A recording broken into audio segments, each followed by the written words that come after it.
Hello, bachcho. Let's read this question. So this question says an electron moving along the x-axis with initial energy of 100 electron volt enters a region of magnetic field. Magnetic field given क्या हुआ है at S. ठीक है.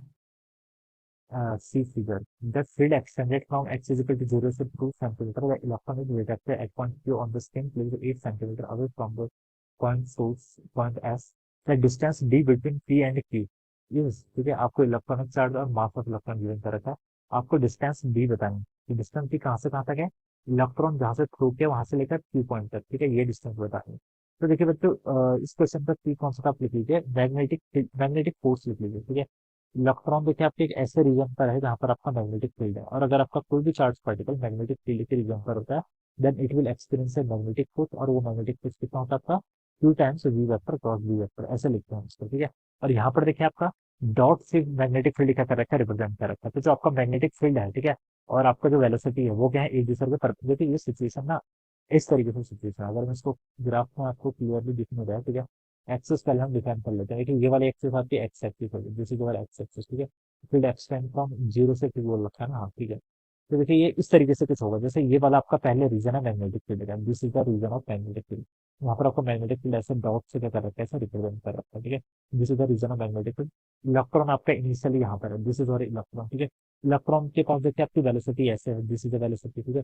बोला गया कि electrons moving with along x axis initial energy दे रखी है. ठीक है. ऐसे है. ठीक है. अगर ये फील्ड नहीं होता तो इलेक्ट्रॉन सीधे जाता. ठीक है.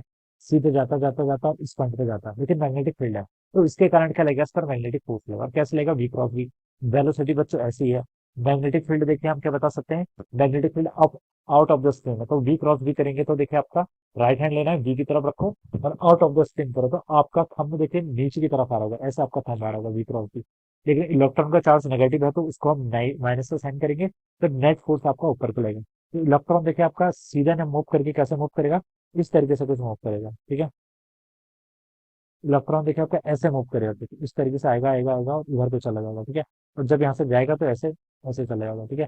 यहाँ पर आपका ये कौन सा रीजन है जहाँ पर आपका मैग्नेटिक फील्ड नहीं है, ऐसे जाते जाते जाते फाइनली किसी पॉइंट पर पहुंच रहा है. ठीक है. और ये डिस्टेंस हमें देखिए पूरी क्या करनी है, यहाँ पर कैलकुलेट करके बताना है. ठीक है. यहाँ से लेकर यहाँ तक की पूरी हाइट जो है बच्चों, इसे हमें क्या करना है यहाँ पर, ये टोटल डिस्टेंस डी बोल रखा है क्वेश्चन में, ये डी की वैल्यू हमें क्या करनी है, कैलकुलेट करनी है. ठीक है. तो बच्चों देखिए मैं यहाँ से क्या बता सकता हूँ, वेलोसिटी आपके इलेक्ट्रॉन की ऐसे है. ठीक है. मैग्नेटिक फील्ड क्या है, परपेंडिकुलर है. जब भी वेलोसिटी और मैग्नेटिक फील्ड परपेंडिकुलर है, इसका मतलब ये आपका सर्कुलर पाथ करेगा. ठीक है. सर्कुलर पाथ कवर करेगा. ठीक है. सर्कुलर, लेकिन मैग्नेटिक फील्ड का रीजन यहाँ तक ही है. तो ये जो रीजन होगा बच्चों, सर्किल का ही क्या होगा, एक पार्ट होगा. ठीक है. सर्किल का अगर ये पार्ट है तो मैं इसकी radius of curvature find out कर सकता हूँ. वी और बी तो एक दूसरे के परपेंडिकुलर, तो फोर्स कितना आ गया, क्यूवी भी सर्कुलर मोशन करेगा, श्योर हूँ, तो m g square by r यहाँ से लिख लूंगा. आर की वैल्यू बच्चों यहाँ से आपकी कितनी आएगी, m v by q B. This is my radius. ठीक है. एम वी तो बच्चों हमें देखने से पता चल रहा है क्या, मोमेंटम. ठीक है. अब मोमेंटम को देखिए कैसे रिलेट करते हैं. मोमेंटम को देखिए हम लिख सकते हैं, आपकी एनर्जी जो होती है, काइनेटिक एनर्जी, वो होती है आपकी p square by two m p. ठीक है. ये तो सबको पता है. ठीक है. तो यहाँ से मैं लिख सकता हूँ बच्चों, पी की वैल्यू हो जाएगी आपकी under root of two m k. ठीक है. तो ये क्या आपका मोमेंटम, एम वी क्या था, मोमेंटम. तो इस टर्म के यहाँ पर रिप्लेस कर लेता हूँ, two m k divided by कितना, q B. This would be my radius. ये मेरी क्या देगी यहाँ पर, रेडियस वैल्यू. ठीक है. रेडियस कैलकुलेट कर लूंगा मैं, तो मैं, तो देखिए ये वाली जो डिस्टेंस है, यहाँ पर तो पार्टिकल सर्कुलर मोशन कर रहा है. ठीक है. ये डिस्टेंस आपकी आर के इक्वल है. ये वाली जो डिस्टेंस है, ये डिस्टेंस कितनी है आपकी, आर के इक्वल है. ठीक है. तो अगर मैंने यहाँ पर से रेडियस कैलकुलेट कर ली, तो मुझे ये थीटा बेसिकली यहाँ पर क्या पता चल जाएगा. ये थीटा क्या कर सकता हूँ यहाँ पर आपका फिर कैलकुलेट कर सकता हूँ. ठीक है. तो फिर देखिए इलेक्ट्रॉन, ये जो डिस्टेंस है, ठीक है, अगर थीटा पता चल गया तो ये डिस्टेंस तो मुझे पता है, देखिए गिवन कर रखा है 2 सेंटीमीटर बोल रखा है ना. तो ये आपका 0 सेंटीमीटर के पॉइंट है, ये आपका 2 सेंटीमीटर का पॉइंट है. ठीक है. तो ये डिस्टेंस मुझे पता है, रेडियस कैलकुलेट हो जाएगी, तो मैं यहाँ से क्या कर सकता हूँ, थीटा कैलकुलेट कर सकता हूँ. अगर मैं यहाँ से थीटा कैलकुलेट कर लूंगा तो मुझे पता है, देखिए पार्टिकल अगर सर्कुलर मोशन करता है तो रेडियस और वेलोसिटी के बीच में एंगल ऑलवेज 90 डिग्री होता है. ये एंगल, ये वाला एंगल, ठीक है, अपर वाला एंगल है बच्चे, थीटा. ठीक है. कंफ्यूज नहीं होना. ये वाला एंगल आपका थीटा है, दिस एंगल इज थीटा. ये एंगल कितना, 90. तो ये एंगल कितना, 90 माइनस थीटा. रेडियस ये वेक्टर ये है, दिस इज वेलोसिटी. रेडियस और वेलोसिटी के बीच में ऑलमोस्ट 90 डिग्री होगा. तो ये एंगल कितना हो जाएगा अगेन आपका, ये ये कितना था, थीटा, ये 90, तो ये 90 माइनस थीटा, ये 90 माइनस थीटा, तो ये आपका थीटा हो जाएगा क्योंकि ये आपका 90 है. ठीक है. तो यहाँ पे मैं थीटा से ये कैलकुलेट करके बता सकता हूँ. ऑलराइट. और ये डिस्टेंस देखिए बच्चों मुझे गिवन करके टोटल 8 सेंटीमीटर थी, 2 सेंटीमीटर यहाँ तक कवर होगी, तो ये डिस्टेंस कितनी है आपकी, 6 सेंटीमीटर. ठीक है.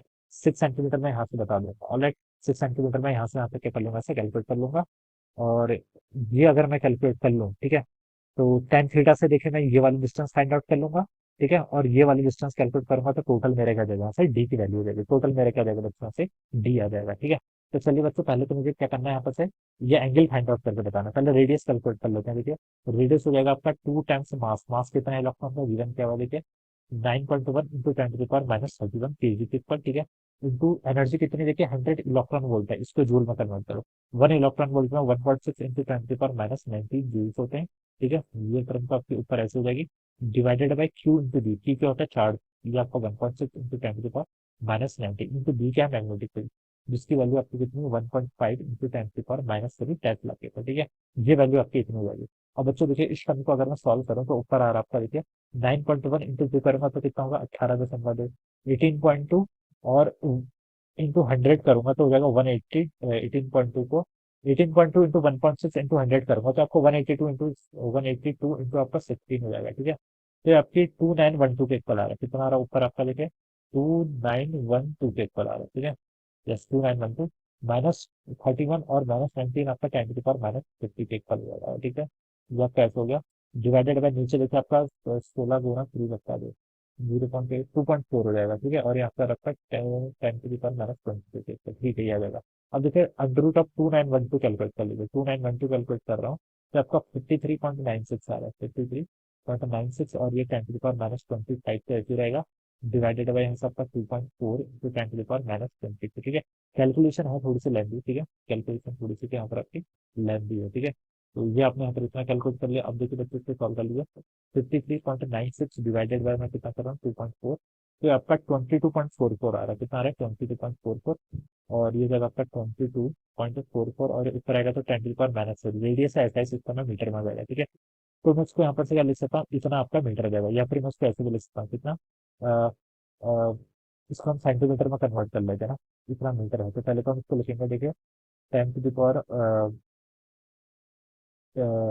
10 जो है ना 0.22 लिख लूंगा, इसको मैं कितना लिख लूंगा 0. सॉरी 0.022 आएगा ना, 0.024 मीटर। ठीक है, अब इसको 100 से मल्टीप्लाई करूंगा तो आपका 2.24 सेंटीमीटर आ जाएगा, कितना 2.24 सेंटीमीटर, यस ये है। ठीक है, तो ये आपकी क्या हो जाएगी बच्चों, यहाँ से रेडियस हो जाएगी। ठीक है, ये जो सर्कुलर पाथ है इसकी रेडियस जो मैंने आर से रिप्रेजेंट कर रखी है बच्चों, ये तो मैंने आपके कर दी यहाँ पर थोड़ी ये मैंने यहाँ पर कैलकुलेट करके आपको बता दी। ठीक है, रेडियस पता चल गई। ठीक है, अब मैं ये वाली डिस्टेंस भी मुझे पता है। ठीक है, तो मैं यहाँ से एंगल बता सकता हूँ, देखिए बच्चों से टेन थीटा कितना होगा। ठीक है, अगर मैं यहाँ पर से टेन थीटा नहीं यहाँ पर क्या क्या मुझे पता है हाइपोटेनस यानी कि रेडियस पता है, और ये पता साइन थीटा यूज करूंगा ना। साइन थीटा देखिए कितना होगा, साइन थीटा होगा आपका परपेंडिकुलर अपन हाइपोटेनस, परपेंडिकुलर तो ये वाली डिस्टेंस है, ये आपकी 2 सेंटीमीटर है। ठीक है, अपन रेडियस, रेडियस आपने पता कर लिया कितनी है आपकी 2.24। ठीक है, 2.24 सेंटीमीटर, तो सेंटीमीटर से सेंटीमीटर कैंसिल, तो ये हो जाएगा बच्चा आपका 2 डिवाइडेड बाई 2.24। ठीक है, तो ये आपका 0.892 आ रहा है। ठीक है, तो साइन थीटा की वैल्यू कितनी आ गई 0.89 के इक्वल आ गई। ठीक है, तो इसका मतलब देखिए कोई भी एक ऐसा ट्रायंगल बना लेते हैं। ठीक है, ये एंगल मान लीजिए थीटा, साइन थीटा क्या था परपेंडिकुलर अपॉन हाइपोटेनस, परपेंडिकुलर ये हो गया, हाइपोटेनस यानी इसकी वैल्यू 1 है। तो बच्चों बेस को आप यहाँ से आसानी से बता सकते हैं ना, मैं बेस इसलिए फाइंड आउट कर रहा था ना क्योंकि देखिए मुझे टेन थीटा यहाँ पर फाइंड आउट करना है, क्या करना है मुझे यहाँ पर टेन थीटा फाइंड आउट करना है। ठीक है, इस प्रॉब्लम में। ठीक है, और टेन थीटा किसके इक्वल होता है आपका परपेंडिकुलर अपॉन बेस, तो बेस तो मुझे बच्चों पता है, बस ये परपेंडिकुलर भी फिर मुझे यहाँ पर से ऐसे पता चल जाएगा। ठीक है, तो देखिए पाइथागोरस थ्योरम लगा लीजिए, ये मान लीजिए मेरी कितनी है, इसको मैं एक्स बोल देता हूँ, तो मैं इसको क्या बोल सकता हूँ देखिए पाइथागोरस थ्योरम लगा के मैं ऐसा बता सकता हूँ जो एक्स हो जाएगा वो हो जाएगा आपका √1 माइनस 0.89 का स्क्वायर,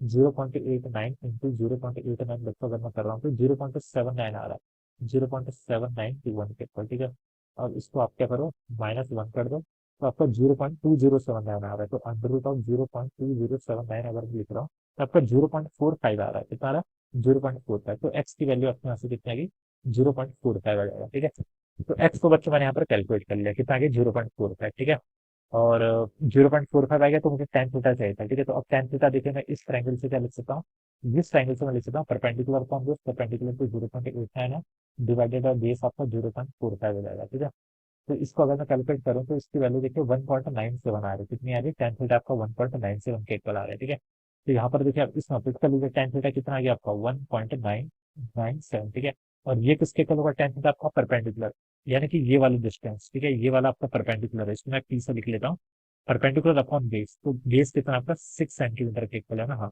तो ये आपका जगह देखो 1.97 इंटू 6 अगर मैं करूँ 1.97 इंटू 6, तो आपका 11.82 आ रहा है। कितना आ रहा है? 11.82, ठीक है। तो 11.82 सेंटीमीटर। बच्चों पी तो आपने कैलकुलेट कर लिया, ठीक है। अब आपको पूरा डी बताना है ना, तो अब ये वाली डिस्टेंस भी चाहिए, ये वाली डिस्टेंस, ठीक है, ये वाली डिस्टेंस भी चाहिए, क्योंकि डी इन दोनों का समीकरण है, ठीक है। ये वाली डिस्टेंस बच्चों देखिए, अब आप कैसे कैलकुलेट करेंगे? इसको देखिए बच्चों, मैं कैसे कैलकुलेट कर सकता हूँ, ठीक है। इसको मैं कैसे कैलकुलेट कर सकता हूँ? ये आपकी आर है, ठीक है। ये वाली डिस्टेंस कितनी हो जाएगी? फिर यहाँ से यहाँ तक की डिस्टेंस आपकी आर कॉस थीटा हो जाएगा, ठीक है। This will be my r cos theta, ठीक है। और यहाँ से ये टोटल आपकी कितनी थी? आर थी, तो ये आपका r minus r cos theta हो जाएगा, ठीक है। R minus r cos theta कर लूंगा। आर को बच्चों कॉमन ले लेता हूँ। आर को मैंने कैलकुलेट किया हुआ था कितना? 2.24 सेंटीमीटर। 1 माइनस कॉस थीटा, ठीक है। अगेन देखिए कॉस थीटा आंसर कंवर्ट करेंगे। कॉस थीटा था आपका बेस अपॉन हाइपोटेनस, बेस है 0.45, हाइपोटेनस है 1, तो आपका 0.45 भी आ जाएगा, ठीक है, ठीक है। और 2.24 इंटू 0.55 हो जाएगा, ठीक है। इसको आगे क्या मैं सॉल्व करता हूँ? 2.24 इंटू 0.55, तो ये वैल्यू आपकी 1.232 जितनी आ रही है, कितनी आ रही है? 1.232, ठीक है। इसको आप लिख लो 1.232, ठीक है। तो ये आपकी ये वाली डिस्टेंस होगी। अब इन दोनों को ऐड कर लीजिए, ठीक है। डी टोटल कितना हो जाएगा आपका? पी 11.82 सेंटीमीटर प्लस आपका आंसर 1.232 सेंटीमीटर, ठीक है। इन दोनों को आपके कर लीजिए बच्चों से ऐड कर लो। तो देखिए बच्चों कितना आ रहा है? 11.82, ठीक है। 11.82 प्लस 1.232, ठीक है। ये वैल्यू आपकी 13.0 अप्रॉक्सीमेटली इतनी आ रही है, ठीक है। कितने?